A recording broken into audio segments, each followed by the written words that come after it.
Hey guys, happy Saturday to everyone. I'm so glad that I have the time to come on and make a video for you guys. oh, updates before we get into the topic of conversation today that I wanted to talk about. I just want to give you guys a quick update. I know many of you have reached out to ask how my dog is doing and sent all good vibes and prayers, and I have to say, she's doing really well. She had her checkup at the vet hospital yesterday afternoon, and she is on the mend. She's seeing pretty well and getting around, and I think we're over the hump with complications, fingers crossed, and we don't have to go back for another 2 weeks unless something comes up. So I am so happy to report that she is doing well, which means it gives me more time to do the things I want to do on this amazing 3-day weekend. So I am really taking advantage of this, being able to get back to my normal routine now that my dog is doing better. I'll tell you what, it really throws you off when you have a pet or a child in need that that's where all of your effort and time and concern and worry and everything goes, because that's what we do. You know, we're caregiving, and my dogs, I should say, plural, they're like my children. You know, my kids are grown and out of the house now, but it's just the same as having a child. Maybe sometimes worse, because they can't explain to you what's happening to them. But anyways, she's doing really well. So thank you for all your warm thoughts and your prayers and positive vibes. I believe it has helped. So we have Miss Lola May here. She is wearing a beautiful Jacquerie romper. It's one of my absolute, hands down, all-time favorite rompers from them. It's old. You will not find it anywhere unless you see it for sale on eBay or somewhere else. Gosh, this has got to be at least, I want to say at least 7, 8, maybe 9 years old. That's how long I've had it. That's how long I've known about Jacquerie and been spending all my money with them. But I love it because I love it. You guys will know this if you followed me. I love polka dots. I love polka dots, and I love pink. And this is such a beautiful pink romper with these big white polka dots, and then the frilly basic white collar. And what you don't see is in the back where it buttons at the top is a little bow that covers the button. So Jacquerie has always been just, the detail. That's what got me sucked in at the very beginning. This is probably one of the very first items I had purchased from them, if not the first. So yeah, I love. And this is the first time I'm putting this on her. This is this is a 1-month size, and this is when they did larger 1-month sizes than they do currently. So if I held this romper up to a current romper in a 1-month size, it's very clear that this romper is longer, it's bigger. They resized and did that, I don't know, probably a couple of years, 2-3 years after I got this romper, and I realized that they were shortening them. But still, just very interesting how, you know, the brand has changed over time. But this is still one of my very favorite rompers, and I just wanted to put it on Lola because even though it's chilly today and rainy, we're getting some weird front that comes through today, and then tomorrow we're going to be in the 90s and sunny. So this is to prep for the rest of the weekend because it will get hot again. So yeah, and I think she just looks so sweet laying there. I love that she curls right up into a little ball. Yeah, it's very newborn looking, and I love that. So, topic to chat about. And I pulled this topic from my dear friend Tasha at Pixie Mommy Reborn's nursery. So you can go over and watch her video. Some of you may have already watched it and heard her take on this, but I wanted to share my thoughts on it. And, you know, the title will say, you know, if I want it, then I should have it, right? So what is that implying? And what is that in correlation in relation to? It is based on a comment that Tasha had received on one of her videos, updating people and making people aware about scammers that are trying to sell Tasha's one-of-a-kind baby which would be Oscar, who is he's part of the Dwayne Awake edition from Claire Taylor Dolls. There's only one of him. Nobody else has him. She isn't selling him. So she was letting all of us know that if you see, because it's been happening, that someone's posting that doll for sale, he's not for sale, it's a scammer. And the comment that was made on that is that, I'm not exactly sure the wording because I'm paraphrasing based on what she shared in her video, is that the person had commented that the artists are the ones that are scamming because they're only catering to the rich. They only sell to the rich. And that was her leading into her chatting about, you know, do artists cater to the rich? And the other part of the comment was that, you know, everybody should be able to have these dolls. Everybody should be able to afford them, that type of attitude. So that's why it just struck a chord, guys. It struck a chord. And maybe some of you don't understand how the world works. And I'm guessing that person may have been young, very naive, and not comprehend how the whole world works. So it's, you know, these dolls are not, they're not necessities. These dolls are works of art. I know they're cute, and, you know, we think of the correlation or equivalence to a baby doll that you think is cute that you see in a store that you can buy off a Walmart shelf, right? No, it's not what these dolls are. They're not toys. And they are handmade works of art, from reborn dolls, one-of-a-kind clay sculptures, silicone dolls, cloth dolls, like every kind of variation of BJD dolls. There are so many different types of collectible plush dolls. Gosh, there's so many. Some are more affordable than others. The more work involved, obviously, the cost goes up. And for a full-body silicone doll, such as, you know, a Claire Taylor doll, we'll use that as an example because that's who she was showing in the video, I believe, that the person commented after. Not everybody's going to be able to afford them. Does that mean that the artists are catering to only rich people? Some may perceive it as that, but if you have not been in the hobby for long, you may not understand how, you know, the hobby works and has always worked. I've been in the hobby for 20 plus years, well over 20 years at this point, and I've watched the hobby grow from the very beginning of what reborns were and having a reborn doll community. I was there and watched it literally start. And I've been in it the whole way, watching the community grow from a very small number of people to an exorbitant amount of people that collect these dolls now.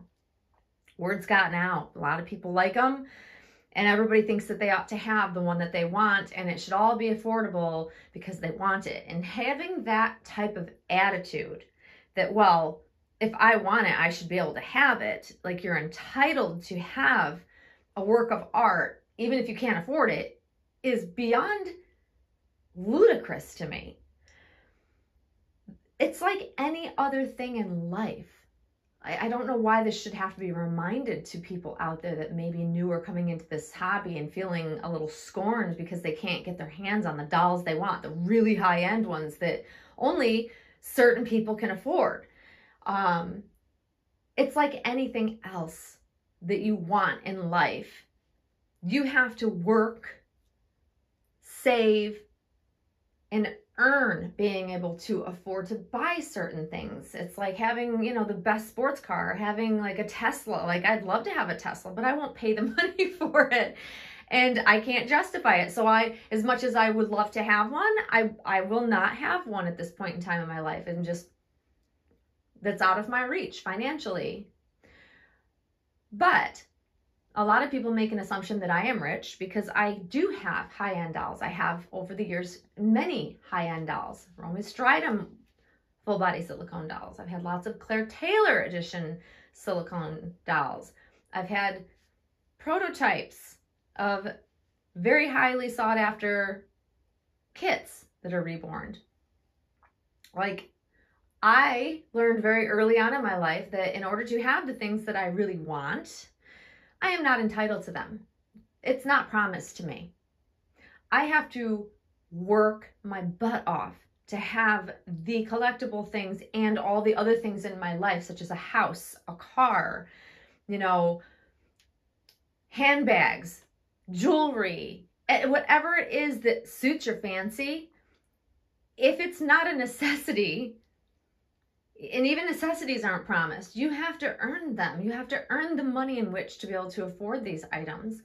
And I guess the perception, because you see certain groups of collectors that you see buying the high-end dolls more regularly, do they have more money, more funds in which to do so?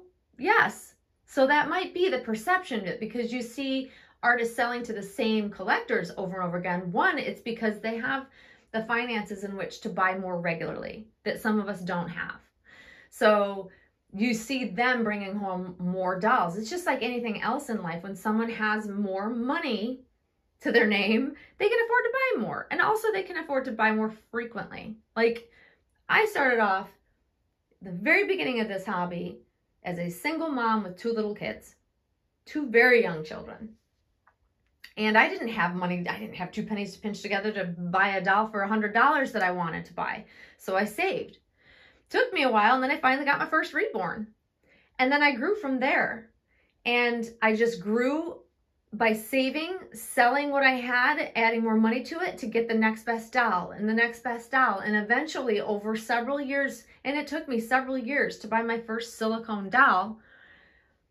And then it grew from there, because I figured out, you know, the formula, which is saving your money, no matter how hard it is and how impatient we are, because I am an instant gratification girl. So I understand that wanting to have something immediately when you see something you like. I live my life that way, but that motivates me. Wanting something badly enough motivates me to get my crap together, save up the money, sell some things that I don't want any longer, and then put the funds together, and then I can afford that new next best thing that I wanted, whether it be a doll, whether it be the next piece of jewelry, a new handbag, you name it. That's how I have gotten to where I am at in my collecting and being able to afford very high-end dolls. I'm not rich. I just work hard and I save my money, and I don't think that I'm entitled because I want something that it's going to be given to me. So to have this notion that some collectors think that the artist should just give away their work because someone wants it and they can't afford to pay what the going rate is, like, that is ridiculous. That'd be like going to a car dealership and be like, but I want it. I can't afford it, so you should just give that to me. Like, that's nonsense. Like, why would this even come up? Like, why would people even think for 1 second that that would be a reasonable way to think about collecting reborn dolls?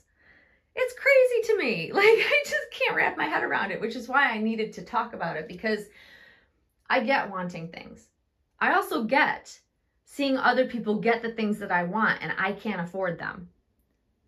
It's happened throughout my whole world and life of collecting, especially with these dolls. I watched different doll friends over the years bring home the dolls I really wanted, but I could not afford.